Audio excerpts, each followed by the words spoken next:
Well, here we are, and I recognise that what we said 12 months ago, people were some surprised by the fact, but I've been representing this island for over 2 decades now, and I meant what I said, and the King Island Dairy has not closed on my watch, and I'm hoping and expecting that it won't close on any Premier's watch for a very, very long time.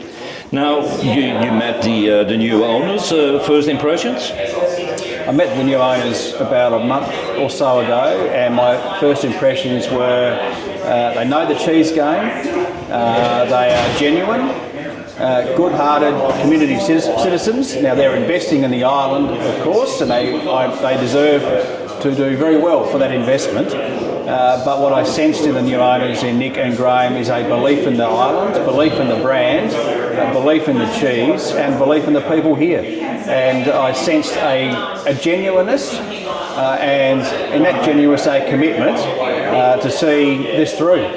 Now, how do we go about trust? Because, for example, you have big companies like Lion and Saputo that used to own this business.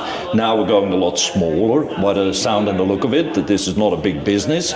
So how are they going to build confidence, you think? Well, it's back in Australian hands for a very, very long time, and Aussies own this cheese, and that speaks volumes and ensures that element of trust is, magnified, if you like, because of that local ownership. And that speaks volumes, and I'm really proud of the fact that we've got the cheese back in Aussie hands, and I believe that trust will be created by the new owners. Nick is going to be living here amongst King Islanders, and we'll get a good understanding of how great this place is, but also how to build on already a very good brand and ensure that through the right investments, whether that be capital upgrades, system improvements, that this cheese has a very strong future. How important is the King Island Dairy cheese and product for Tasmania, for our economy? Well, it's especially essential to the island, which is why I was so committed to ensuring that the Coordinator General and others worked very hard to ensure that we had the right package to attract the right investor.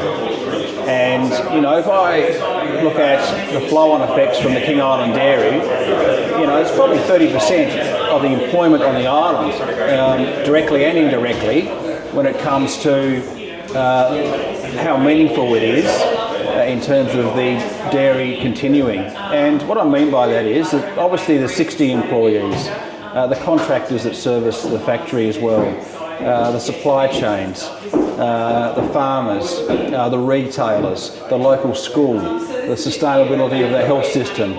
It's all connected to economic activity, and you take away 60 employees and all those flow-on effects, that can have devastating consequences for the island. And so it is essential for the island, but also Tasmania is very proud of the King Island, King Islanders and the King Island brand. So enormously meaningful locally here in King Island, but also Tasmania as a whole. Now, there was a time that you talked about nationalising your government, the King Island Dairy. You've done a lot of work, your government has done a lot of work in the background now to find buyers. Is the government putting in any funding or any further support to help the new owners to start up the business again, or is there any incentives that you've given to them? We've tailored a particular package to incentivise a prospective new owner, and that's worked. And it's a 10-year package, if you like, and it involves staged payroll tax relief, upfront stamp duty, a capital investment of around $2.5 million, and a loan facility as well. And so that particular incentive package has attracted the right buyer, and no doubt will work. Yeah. So in overall dollars, what are we sort of looking at, or too hard to say? My estimate over the course of the 10 years would be around $10 million. And, that's a very wise investment in my view. A closure of the island would cost the Tasmanian and Australian taxpayers, I'd say a lot more when it comes to supporting people without work, supporting the island economy to continue. And this is, in my view, a very wise investment where we can facilitate a new investor, and they're the ones with the expertise. Nick and Graham know how to make cheese. They're a smaller boutique cheese. It's Aussie owned, and they know their stuff. And if we can just be that little nudge along the way for them to be committed to investing in the island, then that's fantastic. Am I talking to a proud Premier? You're talking to our Premier, who is enormously proud. And there's no secret I love King Island. I always have since I first visited here in around 2001 when I was campaigning for election. But this would be one of the, if not the, proudest moments of my time in Parliament. Are new owners of the King Island Dairy, and what is the easiest way to say, introduce yourself? Who are you? Tell us a bit about yourself. My name's Graham Wilson. I'm a manufacturer in Melbourne and half owner with Nick Dobromirski here of Olympus Cheese in Queensland. We're delighted to tell you we bought the King Island brand and the dairy here, and my partner Nick will come over and run it. Yeah, Nick, and what about your background? My background was in corporate finance originally. I got out of corporate finance and bought a small cheese business in Queensland called Olympus Cheese. It does Mediterranean style cheeses. It's the largest Mediterranean manufacturer in Queensland. We get all our milk from the Maleny region out of the Sunshine Coast, and we are an artisan cheese manufacturer, so we're excited to bring the King Island business as part of our portfolio and improve the quality and put some new products out as well. Interesting move from finance to cheese. I know cheese has to be paid for too, but it's... Yes, someone would say that, but I just had this passion for Australian produce, and a lot of the Australian produce manufacturers today are internationally owned and they're bigger companies. So it was an opportunity that was a great business, so it was a no-brainer basically to jump out of corporate finance into cheese manufacturing. Now, Graham, you were talking about manufacturing. What manufacturing were you in? Well, we manufacture most of the flower pots in Australia in our plant. I used to own the Daycor Corporation with the plastic containers. We still manufacture those and all the Willow products, Willow Eskies and coolers. In our factory in Dandenong. We bought the old General Motors site in Dandenong. We operate from there. So we still are running that. I retired a little bit, but my sons are in that. And we have about 400 people there. So it gave me a bit of an opportunity to spend a bit of time with Nick. I knew Nick when he did the due diligence on the sale of Daycor. So we've had a good business relationship ever since. Yeah, who came up? Who said to the other, let's have a look at King Island Dairy. There might be an opportunity. Well, yes, well that was me, of course, but because it's the pressure goes back on Nick. It's easy for me to buy things, but then someone's got to run them. So I said to Nick, when we heard it was actually closing, we hadn't known it was up for sale, matter of fact, but when we heard it was closing, it was on the news, I said to Nick, oh look, are you interested in the King Island brand? I said, and Nick said, yeah, look, we'll have a look at it. So we did our due diligence and we did the modelling. Nick, of course, is very good at that. It's his expertise. Everything came up very good. It's with a lot of work and the help of the Saputo and the state government here, especially Jeremy, of course. We were able to put a deal together. Mm-hmm. Now, you're aware of all the challenges, Nick, because being an island, isolated, transport cost, factory needs a fair bit of work to bring it up to standard again. What goes through your mind when you decide let's look at this? Yes, we understand it's an old factory, but old factories can still make good cheese. It does have a higher maintenance cost to run an older factory. But there's also a lot of benefits that come from being on King Island that the produce, the air, the environment, the dairy that's produced here with the green grass that you've got, there's nowhere else in the world. So yes, we have challenges where you have to pay some more freight, but we also have some of the best produce in the world here. So you can't always look at the negatives, you also got to look at the positives in business. And I think that's probably been undersold for many years when it was part of a bigger corporate portfolio, and telling the consumer some of the differences, which will help lift the brand and people understanding why it's different. Well, when you talk about differences, for example, there was a time that the factory was also making creams and yogurts and name it. Do you see challenge opportunities there too, to say use more of the product than just make cheese of the milk that is available? Yes, so definitely through our experience in Olympus Cheese, we have yogurt manufacturing at that factory, so we do know yogurt.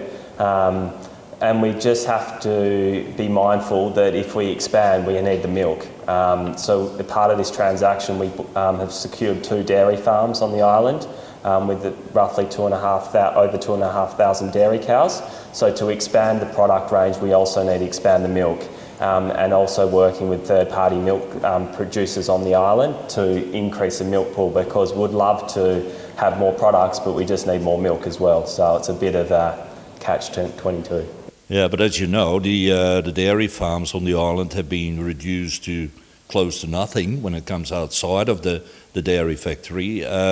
Would you say that you try to encourage, or will try to encourage, farmers to become dairy farmers again, or restart it again? Or? Yes, and you can understand from the farmer's perspective, if they have to put new capital in for new milking stations and there's a lot of uncertainty about the dairy operations, people would say, should I take the risk of upgrading my dairy equipment if I don't have faith in the business that's going to buy the milk? Because there's only one buyer of milk on this island, so you need a strong business partner to set the right signals for people to invest. You don't need as much equipment in beef farming, so that's probably why it has turned to beef over time, because of the uncertainty of this iconic brand.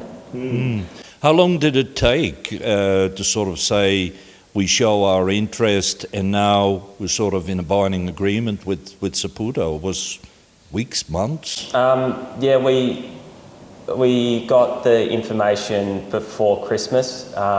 We weren't the preferred bidder at the time. They had over excess of 50 companies that reached out when it got told that it was shutting down. And then after Christmas, through working with Saputo, the government and everyone, the advisors, we got back into the process, and the process was a competitive process till the end.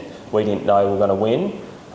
So yeah, it was probably the last 2 months of solid work, whereas we did work on it before Christmas, but they took in a handful of parties before Christmas and we weren't selected, but we got back in the race. Well, there was quite some time that people on the island here also believed that Saputo just wanted to close the business. They didn't really want to sell, but I guess I'm wrong there with that sort of thinking, isn't it? Well, I think your government here in Tasmania can be very persuasive. And I think Jeremy Rockcliffe and his team, I think, talked to Saputo a little bit about being a good corporate citizen. And I think that probably pushed it a little bit the other way. Yeah. Because any business, you know, I've been in business, any business, you don't really want to sell to a competitor. But Saputo has done that. They've sold this business here to a competitor. And we'll be on the shelves in Coles and Woolworths where Saputo could have taken that shelf space. Now, you talked about dollars. Earlier in this century, the King Island Dairy was up for sale for around $90 million. Are we looking at similar figure again, or? It's a confidential deal, like with Saputo, but I was comfortable buying it with what it cost us. Yeah, okay. Now, the other thing is that, can you imagine that factory has been in the hands of big conglomerate companies over the years? Here we have a small company, King Island Dairy 2, with 2 shareholders with each 60 shares. Do you think it needs a little bit of time to build a confidence amongst people here on the island too, to say, yeah, they're going somewhere? Yeah, we understand where you're coming from. I think when we bought the last business and when I bought Dacorn and a few other companies, people have, a bit unease. They don't really know what the new owner's going to be like. But I saw Nick develop the Olympus brand and work in there, and I'm sure he'll bestow the confidence he needs to here. What's the future plans, Nick? Is it like, say, the first 12 months we want to consolidate, we're going to put changes in straight away, reduce or increase staff numbers? Do we leave it the same for what it is now? Or so what's, say, your first 12-month plan? Look, we won't change too much until I fully understand the operating rhythm of this business. So I'll be on the factory floor fully understanding it before we make change. We believe that we want to increase milk production, so that means more employees.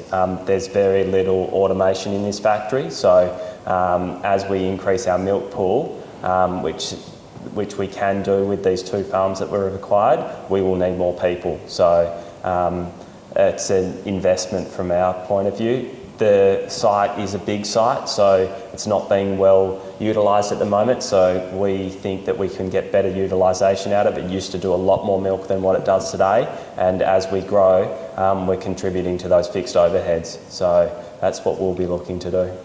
What would you say to existing staff now? Do whatever you like, or please stay, or we like you to have as a staff member in the future? Yeah, we are keen to keep all staff members as part of the transition. We don't want to see anyone not move over with us. We are excited, and I think that breath of fresh air will be good. What date time are we looking at? Is it sort of like handing over the key on the 1st of May, 1st of June? Or We're 28th April. 28th of April. So the business is owned by Saputo Dairy Australia, so we have to get licences transferred to our new company to operate this site, so EPA licences, food safety licences, so there's a number of licences that we need. We also need licences to operate the dairy farms, so these licences will get transferred to us. Then once we get them issued, then we can set up closing. Mm-hmm.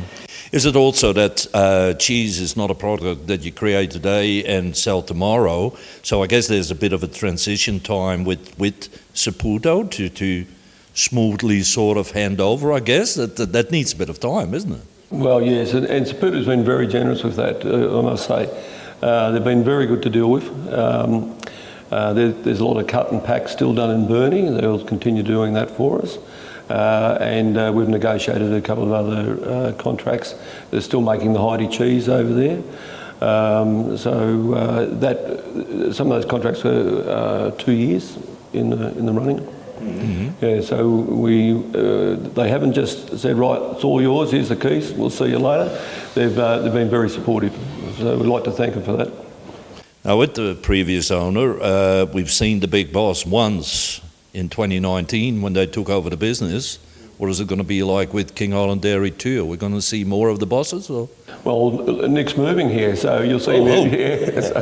So he's fully committed, and so Nick will move himself and his family to King Island.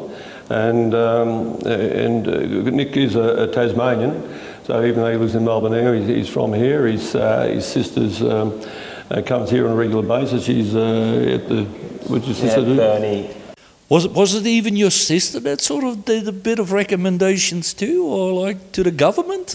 Yes, no, she also saw it on the news when Graham called me that day. She also called me saying, Nick, did you hear the news about King Island? And I said, yeah, you're the second person that said it to me today. Graham was at first. So, yeah, no, we definitely have a connection to the state.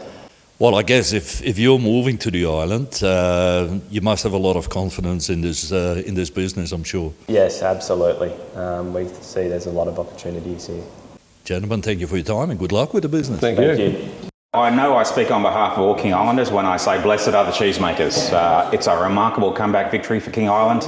It's the breakthrough we've needed after a couple of tough years, and so I'm so glad that it's happened. And I'm so proud of King Islanders who, through the tough couple of years we've had, have held fast, have kept the faith, haven't given up, and here we are today. We've had a major breakthrough, and I congratulate the new owners of the dairy, Nick and Graham. Clearly they're impressive entrepreneurs, and that's what's going to be needed to turn the company around after 25 years of foreign ownership.